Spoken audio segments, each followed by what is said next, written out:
Anda sedang menyaksikan Influencer Japan episod pertama 2021 bersama saya, hos anda Muhammad Munir. Hari ini kita akan bercakap mengenai program imunisasi kebangsaan negeri Sarawak.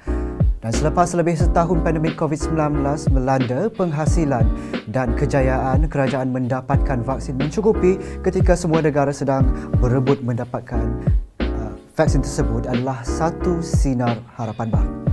Kebelakangan ini kita selalu mendengar berita tentang COVID-19 dan vaksinasi.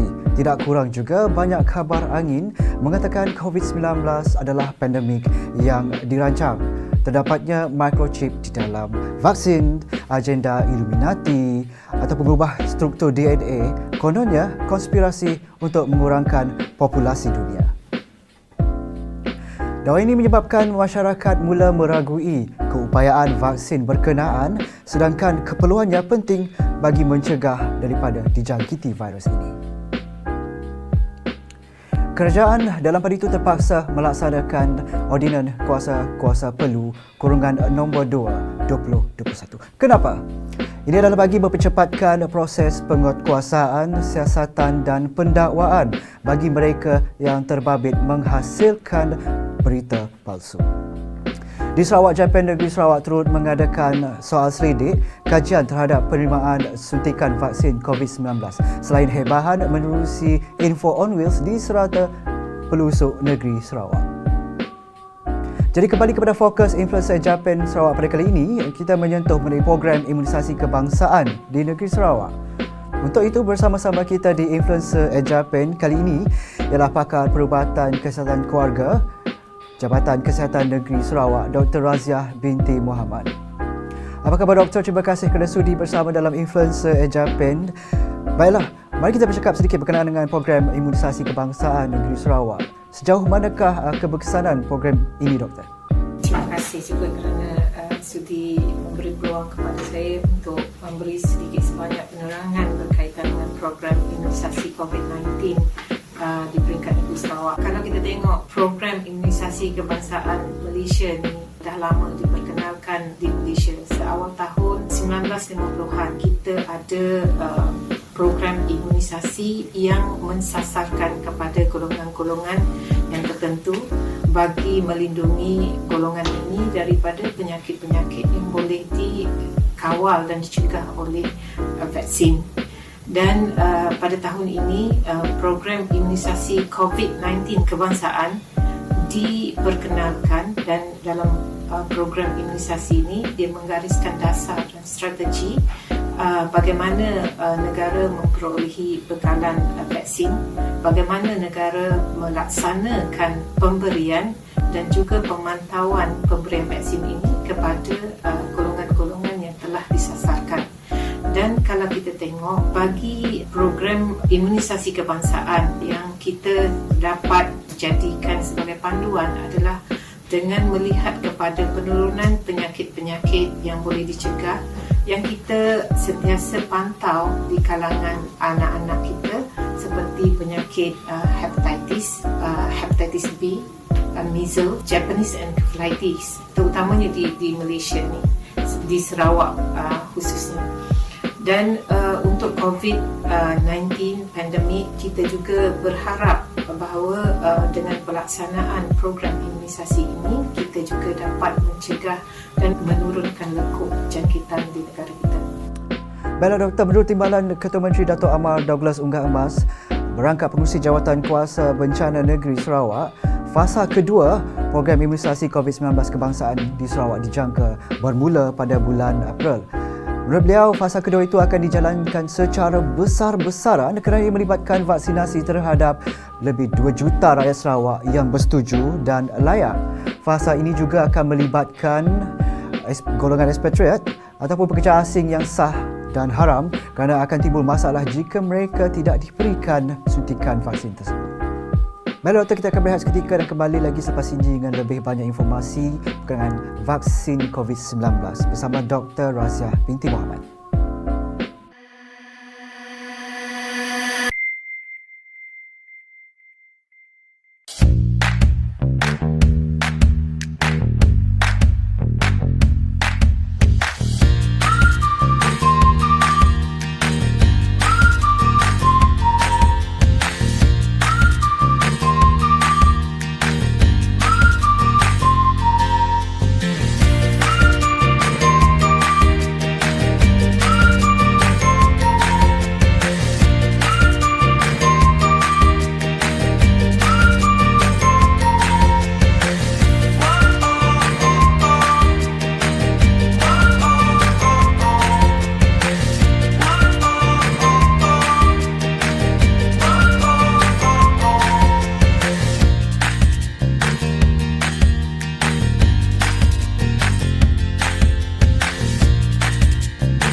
supaya sama-sama dengan pemahaman dan diskusi kita ini, kita akan dapat memberi bersama-sama penjelasan kepada rakyat supaya kita faham, khususnya berhubung dengan program vaksin yang sedang dilaksanakan.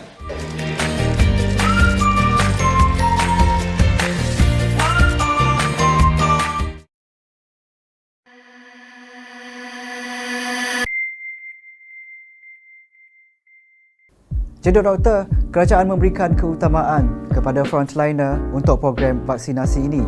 Secara ringkasnya, boleh doktor terangkan bagaimana roll out plan untuk negeri Sarawak? Untuk pelaksanaan program imunisasi di negeri Sarawak tidaklah berbeza dengan apa yang telah dinyatakan di dalam polisi yang telah digariskan oleh program imunisasi kebangsaan, ya, di mana kita mensasarkan kepada golongan-golongan yang tertentu yang telah pun dikenal pasti dalam program ini. Dan sebagaimana yang telah digariskan, kita ada 3 fasa yang kita akan lakukan, di mana fasa pertama kita akan menekankan kepada petugas-petugas barisan hadapan yang bermula pada 26 hari bulan Februari baru-baru ni, dan kita jangkakan untuk menghabiskan sasaran kita ini pada akhir bulan April 2021. Manakala bagi fasa yang kedua, kita akan berikan kepada golongan-golongan yang berisiko tinggi. Siapakah golongan yang berisiko tinggi? Mereka adalah orang-orang yang mempunyai penyakit-penyakit dan orang-orang tua yang mempunyai risiko yang sangat tinggi kepada kematian dan juga komplikasi yang teruk sekiranya mereka dijangkiti. Jadi orang-orang ini yang kita akan utamakan dalam fasa yang kedua, di mana Sarawak mensasarkan untuk memberikan fasa kedua ini daripada bulan April sehingga bulan Ogos.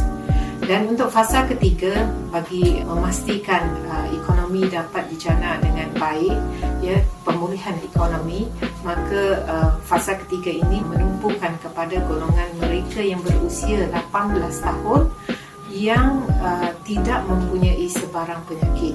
Maksudnya mereka ni adalah orang-orang yang sihat dan eligible untuk diberikan vaksin. Dan suka saya maklumkan bahawa fasa-fasa yang kita jalankan di Sarawak ini adalah lebih pendek daripada apa yang kita lakukan di peringkat kebangsaan. Baiklah doktor, mungkin ada masyarakat tidak tahu jenis-jenis vaksin yang akan diterima oleh mereka. Ada berapa jenis vaksinkah yang diterima oleh kerajaan Malaysia untuk keseluruhan program imunisasi kebangsaan ini?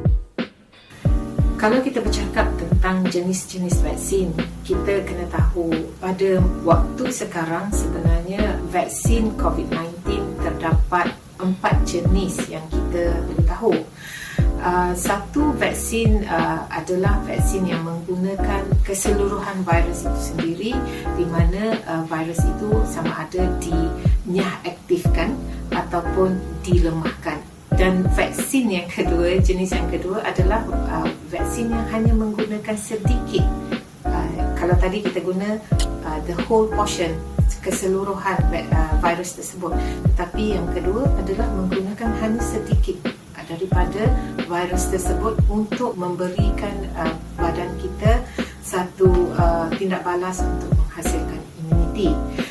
Dan yang ketiga adalah vaksin yang menggunakan genetic engineering, di mana dia menggunakan RNA ataupun DNA yang akan memberi arahan kepada sistem badan kita bagi memberikan tindak balas antibody kepada penyakit tersebut.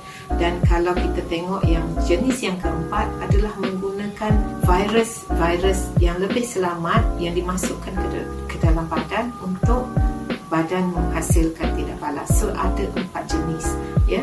Dan apa yang sekarang ni yang Malaysia menerima beberapa jenis vaksin yang sedang dan ada yang telah pun diluluskan oleh NPRA, National Pharmaceutical Authority, yang memutuskan sama ada ini selamat ataupun tidak digunakan.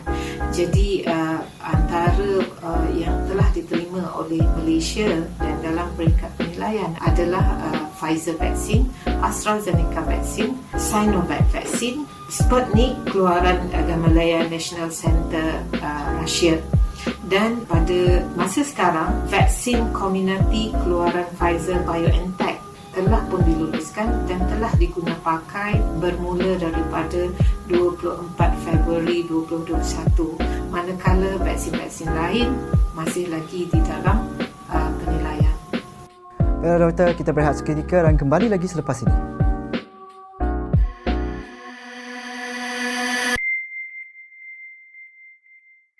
Musim COVID-19 ini, Mira pun tak terkecuali daripada patuh arahan kerajaan. Misalnya, kerja dari rumah. Dan yang paling penting, jaga kesihatan. Manfaatkan ruang, lakukan senaman ringkas di rumah. Contohnya, ikuti senaman secara maya dan boleh hirup udara segar di depan rumah. Jangan lupa, amalkan 3W, wash, wear and warn. Dan elakkan 3S, kawasan sempit, tempat sesak dan sembang dekat-dekat. Kekalkan kecergasan anda dan jaga kesihatan. Sama-sama, kita jaga kita. Budayakan normal baharu, bersama-sama kita putuskan rantaian COVID-19.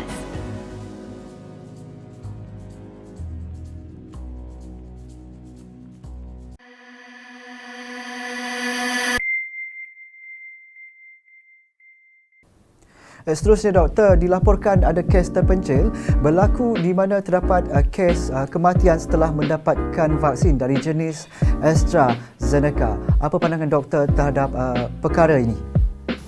Penilaian pemantauan telah dilakukan oleh semua pihak berkaitan dengan kesan sampingan yang berlaku selepas vaksin diterima oleh seseorang.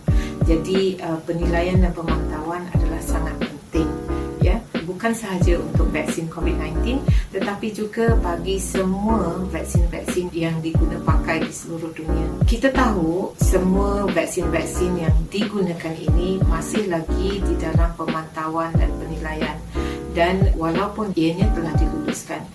Begitu juga dengan vaksin AstraZeneca. Jadi pada 16 hari bulan, WHO telah pun mengeluarkan kenyataan bahawa vaksin AstraZeneca ini, ya, masih selamat untuk digunakan, dan kejadian-kejadian yang berlaku itu harus perlu dipantau, ya, dan mengatakan bahawa dengan pengambilan benefit yang kita dapat selepas penerimaan AstraZeneca vaksin masih lagi mengatasi kemudaratan yang mungkin timbul. Jadi dengan itu mereka masih lagi mengatakan bahawa AstraZeneca vaksin masih selamat untuk kita gunakan. Dan di Malaysia juga NPRA diberi tanggungjawab untuk memastikan sama ada vaksin yang kita gunakan di Malaysia ini selamat ataupun tidak. Dan saya percaya NPRA akan melakukan yang terbaik dan memilih yang terbaik untuk digunakan untuk penduduk kita di Malaysia. Baiklah doktor, terdapat segelintir masyarakat yang masih lagi takut untuk menerima vaksin dalam usaha mencegah penularan COVID-19. Barangkali disebabkan oleh penularan berita palsu ataupun usaha oleh golongan anti vaksin. Jadi apakah nasihat doktor kepada masyarakat di luar sana? Dapatkan maklumat yang sahih. Itu saja saya nak beritahu, kerana pengambilan vaksin ini bukan sahaja melindungi diri anda, penerima itu sendiri, tetapi juga melindungi mereka yang berada di sekitar kita, mereka yang tidak dapat menerima vaksin disebabkan masalah-masalah kesihatannya, ataupun mungkin tidak dapat mengambil vaksin disebabkan umurnya yang masih belum cukup. Jadi bagi saya, kita selaku warga yang bertanggungjawab sepatutnya mengambil peluang ini untuk melindungi diri kita, membentuk imuniti kelompok supaya golongan-golongan yang tidak dapat menerima vaksin ini dapat kita lindungi dengan tanggungjawab yang kita telah adakan ini. Dan saya juga menyeru kepada semua, saya melihat kepada pertukaran kemahuan. Dulu mungkin semua orang takut nak terima vaksin, tapi sekarang semua orang nakkan vaksin ini. Saya memohon supaya semua meneruskan perasaan ini, kerana kita mahu supaya kita rakyat yang layak perlu dapatkan vaksin ini. Jangan putus asa dan jangan berebut. Peluang semua ada. Daftarlah sekarang, datanglah dan habiskanlah, lengkapkanlah imunisasi sekiranya anda diberi peluang. Baik, terima kasih doktor. Itu tadi pakar perubatan kesihatan keluarga Jabatan Kesihatan Negeri Sarawak, Dr. Raziah binti Muhammad. Jika anda inginkan lebih informasi mengenai vaksin COVID-19, boleh sahaja layari laman sesawang www.penerangan.gov.my atau terus ke laman media sosial kami dengan carian vaksin COVID-19. Itu saja untuk episod kali ini. Lindung diri, lindung semua. Terima kasih kerana menonton. Jumpa lagi di episod yang akan datang.